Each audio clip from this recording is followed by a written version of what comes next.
जय हिंद प्यारे बच्चों। चलिएगा तो आज का सेशन इंपॉर्टेंट अगेन फिर से, और सिनोनियम्स, क्योंकि लास्ट क्लास में हम लोगों ने किया था वन वर्ड सब्स्टिट्यूशन। तो आज फिर से सिनोनियम्स हैं, कुछ नए वर्ड्स के साथ और कुछ रेगुलर वर्ड्स जो हमारे एग्जाम में आते ही हैं। तो चलिएगा, पहला वर्ड थोड़ा सा आपको ढूंढने में मेहनत करना पड़ेगा, एंड लेट्स सी किस तरीके से आप वर्ड्स को निकालते हैं। चलिए जी, तो फर्स्ट वर्ड क्या है बच्चों? जैसा कि आपको पता है, आप बार बार देखते ही हैं वीडियोस में कि पहले आपको रोक के पॉज करके उसका आंसर देना है और उसके बाद मैं फटाफट सॉल्व करूंगा। ठीक है, तो आप जैसी वीडियो सामने आए तो पॉज कर लीजिए। तो पहला वर्ड है बच्चों आज आपका, दैट इज प्लीजेंट। देखिए, जब कोई चीज प्लीजेंट होती है तो इसका मतलब वो पॉजिटिव सेंस में आती है। इफ समथिंग इज प्लीजेंट तो इसका मतलब है वो बहुत अच्छी है, खुशनुमा है। ठीक है, तो प्लीजेंट का मतलब हो जाता है डिलाइटफुल, क्योंकि डिलाइट का मतलब होता है जॉय, तो जॉय से बना है जॉयफुल। ऑफुल हो नहीं सकता क्योंकि ऑफुल निगेटिव में आता है। ठीक है, ऑफुल का मतलब है भयानक। ठीक है, इसको अनप्लीजेंट कह देंगे, अनप्लीजेंट। और फेथफुल हम सभी को पता है, जो इंसान फेथफुल होता है वो लॉयल होता है। बाकी सोरो, सोरो तो निराशा से भरा हुआ है, तो ये होगा नहीं। Next, Maestro. चलिए रोक के आंसर देना। देखिए, मैस्ट्रो जीनियस को कहते हैं या किसी वेटरन को कहते हैं, VETERAN, जिसे हम हिंदी में कहते हैं उस्ताद। यार ये तो इस फील्ड का मैस्ट्रो है, उस्ताद आदमी है। ठीक है, एक्सपर्ट आदमी है। ठीक है, सिनाइल क्या होता है? Immature. A person who is senile, it means the person is immature. ठीक है, स्लेंडर होता है वीक, दुबला पतला कमजोर व्यक्ति। और नोवाइस भी यही होता है, इनएक्सपीरियंस्ड यानी कि बिगिनर, जिसने किसी काम को अभी करना ही स्टार्ट किया हो, इनएक्सपीरियंस्ड कह सकते हो। ठीक है, टायरो इसके लिए आप लिख सकते हो, टायरो भी यही होता है, बिगनर ही होता है। ठीक है, नौसिखिया आप जिसे कहते हैं। ठीक, नेक्स्ट, मैंडेट। देखिए, मैंडेट का क्या मतलब होता है? ऑप्शन आपको दिए हुए हैं, आप रोक के इसको पॉज करके चेक करो। मैंडेट की जब हम बात करते हैं तो दोस्तों, मैंडेट एक तरीके का कानून होता है जिसमें आप किसी को आदेश देते हो। ठीक है, तो मैंडेट का मतलब होता है ऑर्डर या कमांड। रिक्वेस्ट, इंक्वायर, क्वेश्चन नहीं होता है। ठीक है, तीनों ही ऑप्शन आसान है, लेकिन इनमें से कोई भी आंसर नहीं है। August. If the building seems to be august, it means it is very impressive. तो अगर कोई चीज अगस्त है तो अगस्त का महीना वो अलग होता है। ठीक है, ये अगस्त समथिंग, इफ समथिंग इज अगस्त, ठीक है, तो इसका मतलब बहुत शानदार है, भव्य। स्प्लेंडेड कह सकते हो इसको, इंप्रेसिव कह सकते हो, शानदार। इलिसिट क्या होता है बच्चों? इलीगल, अवैध। अच्छा, इसका एक होमोनियम होता है एलिसिट। कमेंट बॉक्स में मुझे बताओ एलिसिट और इसमें क्या डिफरेंस होता है। ठीक है, इमानेंट होता है जो सब जगह प्रेजेंट रहे, जिसे हम कहते हैं ओमनी प्रेजेंट, यानी कि प्रेजेंट एवरीवेयर। इकेस्टेटिक होता है हैप्पी, खुश, चीयरफुल। ठीक है, जॉयफुल। यूफोरिक, पहले मैं आपको इसके जैसा वर्ड करा चुका हूं। ठीक है, यूफोरिक, यूफोरिक भी हैप्पी ही होता है। ठीक है, euphoric is also happy. Next, sagacious. देखिए, जो व्यक्ति सेगिशियस होता है इसका मतलब है वो बहुत ही बुद्धिमान है, उसके अंदर नॉलेज होती है, दिमाग होता है। तो परस्पिकेशियस, चीजों को पहचानने वाला, उसे कहते हैं परस्पिकेशियस। ठीक है, तो इसका मतलब ये हो जाएगा, एक तरीके से आप इसको कह सकते हो इंटेलिजेंट कह सकते हो, या इसको आप प्रूडेंट भी कह सकते हो। वाइज, बुद्धिमान, जो बुद्धि से काम लेता है। ठीक है, रैश, ये तो उल्टा ही हो जाएगा, ये तो लापरवाह आदमी होता है, केयरलेस। सैंग्विन, हम बहुत अच्छे से जानते हैं, आशावादी होता है, होपफुल होता है। फैचस इज फुलिश, मूर्ख प्राणी को कहते हैं। ठीक है, नेक्स्ट, अगला, प्रोस्क्राइब का क्या मतलब होता है?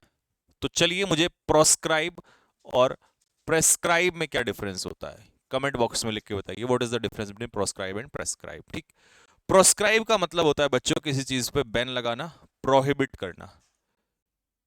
ठीक है, और इसका एंटोनियम हो जाएगा परमिट। परमिट का मतलब उल्टा होता है अलाउ करना किसी चीज को। ठीक है, ये बैन लगाना हो गया, इसका उल्टा हो गया अलाउ करना। ठीक, इंक्लूड का मतलब होता है किसी चीज को शामिल करना, ऐड करना, जोड़ना।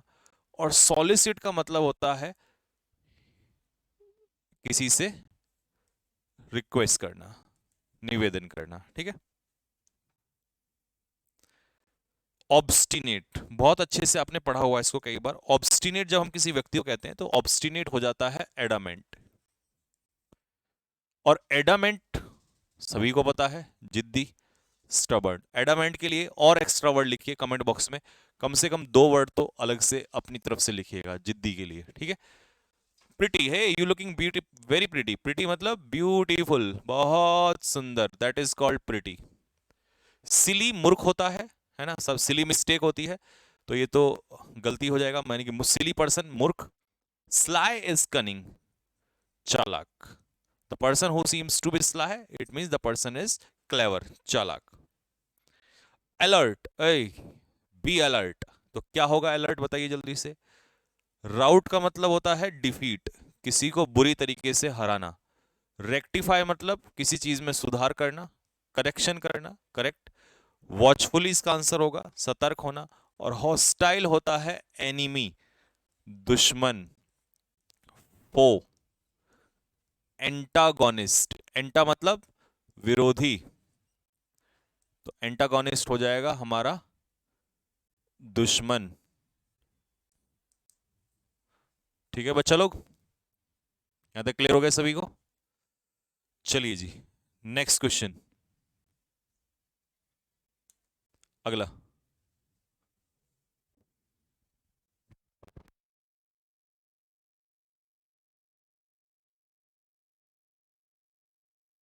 एस्ट्यूट का मतलब क्या बेटा, एस्ट्यूट बताइए फटाफट, एस्ट्यूट क्या होता है। एस्ट्यूट होता है आपका, दैट इज क्लेवर, श्रूड, चालाक। जेनरस हर बच्चा जानता है, दयालु होता है, काइंड, चैरिटेबल, केयरफुल, सतर्क। डिस्ट्रॉट क्या होता है, परेशान, बहुत ज्यादा चिंतित होना, हिंदी में लिखेंगे चिंतित होना, यानी कि वरीड। सरमाउंट करना मतलब किसी चीज पे काबू पा लेना, ओवरकम कर लेना किसी चीज पे, ठीक है। वॉलेटाइल, अनस्टेबल, अनस्टेबल या अनस्टेबल ये भी होता है। मर्क्यूरियल, मरकरी से बना है, मर्क्यूरियल है ना, अनस्टेबल माइंड का बंदा। गिव अप करना मतलब छोड़ देना। स्टॉप डूइंग, किसी काम को करते हुए छोड़ देना। और कोलैप्स का मतलब क्या हो जाता है, टूट जाना, यानी कि बिखर जाना एक तरीके से। ये तो बहुत आसान है, कोलैप्स, ठीक है। जैसे कोई स्ट्रक्चर होती है, कोई बिल्डिंग होती है, वो गिर जाती है, ढह जाती है, तो ये हो जाता है कोलैप्स। इंडिक्ट का क्या मतलब है, चलिए देखिए। एडोर का मतलब होता है प्यार करना, लव, या एडमायर भी कह सकते हैं, किसी को एडमायर करना, प्रशंसा करना। तो इंडिक्ट का मतलब है चार्ज, आरोप लगाना। एब्सॉल्व का मतलब है एक्विट, किसी को आरोपों से बरी करना, माफ करना। और मैनिफेस्ट का मतलब है अपनी क्वालिटीज को शो, दर्शाना, दिखाना कि आपके अंदर क्या क्वालिटीज हैं। टू शो योर क्वालिटीज, किसी के सामने अपनी क्वालिटीज को लेकर आना। प्रोलिफिक क्या होता है दोस्तों, ऑप्शन के हिसाब से बताइए। एल्योर मींस अट्रैक्टिव, यानी कि अट्रैक्ट करना, या टेम्प्ट, किसी को लुभाना। एंटाइस, अपनी तरफ खींचना किसी को। इंसिपिड होता है टेस्टलेस, जिसमें कोई टेस्ट ना हो, बोरिंग भी कह सकते हैं। तो प्रोलिफिक इज फर्टाइल, उपजाऊ। और स्टेराइल इसका अनप्रोडक्टिव, ये इसका एंटोनियम हो जाएगा। स्टेराइल होता है बंजर, यानी कि बैरन लैंड, बंजर भूमि, ठीक है। तो ये एक तरीके से इसका एंटोनियम हो जाएगा, और आंसर हो जाएगा इसका प्रोडक्टिव लैंड, ठीक है। फर्टाइल या प्रोडक्टिव, कोई सा भी कह सकते हो आप। लीजिए साहब, अब इसका सिनोनियम क्या होगा। देखिए, प्लेबियन जो होता है that is commoner, common person, ठीक है। पीजेंट होता है फार्मर, किसान को कहते हैं। और अरिस्टोक्रेट और नोबल सिनोनियम है, यानी कि नोबल पीपल को ही अरिस्टोक्रेट कहते हैं, और इसी से बनी सरकार को अरिस्टोक्रेसी कहते हैं, सज्जन लोगों को ही। सम्चुअस भोजन कैसा होता है, सम्चुअस भोजन होता है बहुत ही अच्छा, यानी कि टेस्टी, पैलेटेबल, स्वादिष्ट खाना, लजीज भोजन जिसे कहते हैं। और ये हो जाता है लैविश फूड, ठीक है। एकोलेड किसी व्यक्ति को मिला हुआ सम्मान, ऑनर। और मीगर होता है स्मॉल क्वांटिटी, कम मात्रा। ठीक है। परसुएड करना, किसी को कन्विंस करना। परसुएड का मतलब होता है किसी को कन्विंस करना। अच्छा, मैं एक चीज पूछना चाह रहा हूं, लेट्स सी, देखते हैं कौन कर पाएगा। व्हाट इज, अच्छा सिनोनियम तो है, लेकिन परसुएड और कन्विंस के प्रॉपर मीनिंग में क्या फर्क होता है? सिनोनियम तो है, दोनों का मतलब किसी को मनाना ही होता है। तो I want to ask what is the difference between persuade and convince. देखते हैं कौन बताएगा, और नहीं तो फिर अगली वीडियो में मैं ही आपको बताऊंगा कि क्या डिफरेंस है इसके अंदर। ठीक है, चलिए कोशिश करिएगा, ट्राई करिएगा और लिखिएगा कमेंट बॉक्स में कि परसुएड और कन्विंस करने में क्या अंतर है। जैसे पेसिफाई और क्वेंच, इन दोनों में क्या अंतर है? दोनों सिनोनियम तो हैं, लेकिन मीनिंग में क्या फर्क है दोनों के? देखिए, रिफल्जेंट क्या होता है बच्चों? रिफल्जेंट होता है ब्राइट, चमकीला। ठीक है, ना गुस्से में होता है और ना ही दुखी होता है। रिफल्जेंट इज ब्राइट, चमकीला। रेसिंड का मतलब क्या होता है? प्रशंसा नहीं, रेसिंड का मतलब होता है कानून या नियम को रिवोक कर देना, कैंसिल कर देना। ठीक है बच्चा लोग, नेक्स्ट अगला है र्यू। र्यू में मींस क्या होता है? देखिए, र्यू का मतलब होता है रिग्रेट करना, यानी कि पछतावा फील करना, एटोन या रिमोर्स या रिपेंट, पछताना, आर आर आर। ठीक है। रिसेंट का मतलब होता है, रिसेंटमेंट होता है नाराजगी, टू शो एंगर, गुस्सा। ठीक है।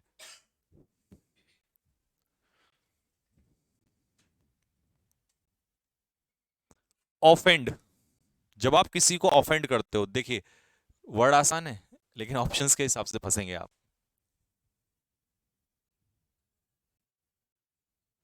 उठा, ऑफेंड का मतलब क्या होता है? ऑफेंड मतलब होता है बच्चों हर्ट करना, किसी को, किसी की फीलिंग्स को, किसी के इमोशंस को हर्ट करना। Next, taciturn. देखिए, टेसिटर्न होता है रेटिसेंट। जब आप किसी जब आप ऐसे व्यक्ति को देखते हैं जो कम बोलता है, तो वो होता है टेसिटर्न या रेटिसेंट या रिजर्व, कम बोलने वाला। ग्रेगेरियस क्या होता है? सोशेबल, जो सबसे मिलनसार होता है। एक्सट्रोवर्ट। और गैरुलस क्या होता है? टॉकेटिव, बातूनी। और टॉर्पिड क्या होता है? लेजी, सुस्त। Torpid means lazy. लेजी के लिए बहुत सारे स्लगिश, लेथार्जिक, इंडोलेंट, है ना, ये किए हुए हैं हमने। लेबिरिंथ का मतलब क्या होता है? लेकिन नाइव तो सीधा साधा होता है, भोला भाला। लेबिरिंथ होता है घुमावदार, मेज। ठीक है, ये ऐसे जो ये रास्ते होते हैं ना, ये इस टाइप के। भूल भुलैया। साइकोफेंट सबको पता है, फ्लैटर होता है, चापलूसी करने वाला। नाइव होता है गलीबल, सीधा साधा। और इम्पास होता है डेडलॉक, डेडलॉक या स्टेलमेट। अब इसको मैं समझाता हूं, ये वाला वर्ड क्या है, ये तो सब आपको समझ में आ गए होंगे। देखिए, इसका मतलब है जब दो पार्टियां आपस में लड़ने लग जाती हैं, आपस में, लोकसभा में या कहीं पर भी, तो लोकसभा का एग्जांपल ले लो, तो वहां पर कोई प्रोग्रेस पॉसिबल नहीं होती है। तो उस ठहराव को कहते हैं इम्पास, डेडलॉक, स्टेलमेट या स्टैंड स्टिल। ये बहुत प्यारा वर्ड है, स्टैंड स्टिल, मतलब ठहराव, जब कोई प्रोग्रेस पॉसिबल ना हो, उस सिचुएशन को कहते हैं डेडलॉक, इम्पास। चलिए जी, ग्रम्बल का मतलब क्या होता है? लड़ना, मजाक उड़ाना किसी का, स्कॉर्न, लाफ एट समवन, या फिर कंप्लेन। तो शिकायत करना, ग्रम्बल का मतलब होता है दोस्त शिकायत करना। ठीक है। एब्रोगेट का मतलब क्या होता है? What is the meaning of the word abrogate. चलिए,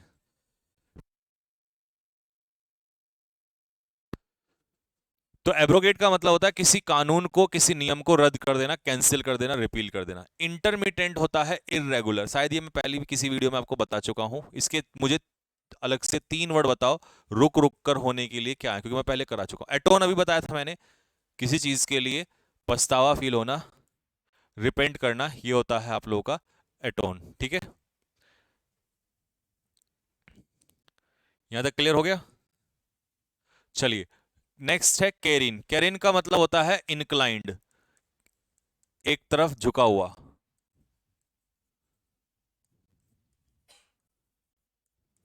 ठीक, नेक्स्ट कैंडिड। देखिए, कैंटेंक्रस हम किस व्यक्ति को कहते हैं? कैंटेंक्रस होता है क्वेरलसम, जो लड़ाकू टाइप के नहीं होती, झगड़ालू टाइप के, उसे। इंडिक्ट का मतलब है किसी पर आरोप लगाना, और वैसिलेट का मतलब है हिचकिचाना, यानी कि जो अपनी बात पर ना अड़ा रहे। इसका एंटोनियम होता है फर्म। और आउटस्पोकन होता है जो सीधा सीधा मुंह पे बोलता है, मतलब कोई घुमा फिरा कर नहीं बोलता है। डायरेक्ट या आउटस्पोकन दोनों हो सकते हैं इसके। ऑप्युलेंट बहुत बार पेपर में आता है, तो ऑप्युलेंट का मतलब होगा, क्या होगा बताओ? लग्जूरियस यानी कि रिच। ठीक है, अमीर। एडॉर्न का मतलब है किसी चीज को सजाना, डेकोरेट करना। और डॉडल का मतलब होता है वेस्ट, डोंट डॉडल योर टाइम। और डेबोनायर होता है स्टाइलिश, फुकरा जिसे कहते हैं, बहुत ही स्टाइलिश, जो स्टाइल में रहता है। ठीक है, and the last word of the day is irresolute. देखिए, आपको याद करने का तरीका बताता हूं। जो बंदा रिजोल्यूट होता है ना, इसका मतलब अपनी बात पर अड़ा रहता है, फॉर्म होता है वो। लेकिन यहाँ इररिजोल्यूट है तो वो होगा अनडिसाइडेड, जो अपनी बात पर ना अड़ा रहे।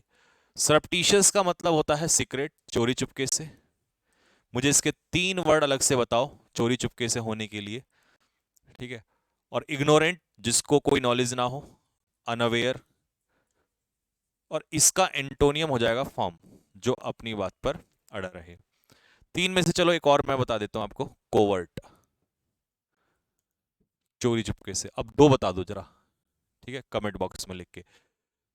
ठीक भाई, तो चलिए, ये था आज का सेशन जो कंप्लीट हुआ है। कितने वर्ड्स हमने टोटल आज कवर किए, कमेंट बॉक्स में लिख के बताएंगे।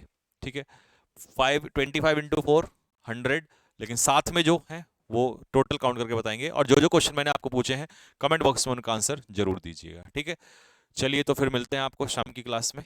अभी के लिए इतना ही, तब तक के लिए मेरी तरफ से सभी बच्चों को जय हिंद।